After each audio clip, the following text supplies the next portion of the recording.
સૌરાષ્ટ્રની વાત કરીએ સૌરાષ્ટ્રમાં પણ કોરોનાના કેસોમાં ચિંતાજનક વધારો છે। રાજકોટમાં કોરોનાથી એક વૃદ્ધે જીવ ગુમાવ્યો। આ ઉપરાંત નવા 9 કેસ પણ નોંધાયા છે।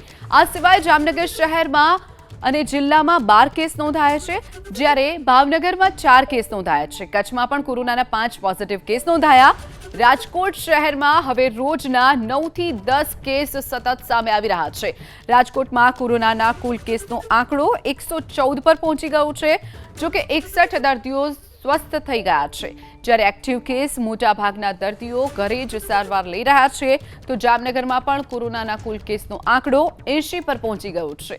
કચ્છમાં મુન્દ્રામાં 3, ભુજમાં 2 કેસ સામે આવ્યા છે, જેમાં 3 સ્ત્રી અને 2 પુરુષનો રિપોર્ટ પોઝિટિવ આવ્યો છે। સૌરાષ્ટ્રની વાત કરીએ સૌરાષ્ટ્રમાં પણ કોરોનાના કેસોમાં ચિંતાજનક વધારો છે। રાજકોટમાં કોરોનાથી એક વૃદ્ધે જીવ ગુમાવ્યો। આ ઉપરાંત નવા 9 કેસ પણ નોંધાયા છે।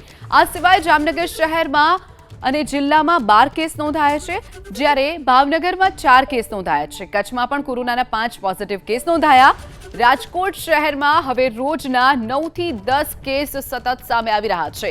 રાજકોટમાં કોરોનાના કુલ કેસનો આંકડો 114 પર પહોંચી ગયો છે, જો કે 61 દર્દીઓ સ્વસ્થ થઈ ગયા છે, જ્યારે એક્ટિવ કેસ મોટાભાગના દર્દીઓ ઘરે જ સારવાર લઈ રહ્યા છે। તો જામનગરમાં પણ કોરોનાના કુલ કેસનો આંકડો 80 પર પહોંચી ગયો છે। કચ્છમાં મુન્દ્રામાં 3, ભુજમાં 2 કેસ સામે આવ્યા છે, જેમાં 3 સ્ત્રી અને 2 પુરુષનો રિપોર્ટ પોઝિટિવ આવ્યો છે।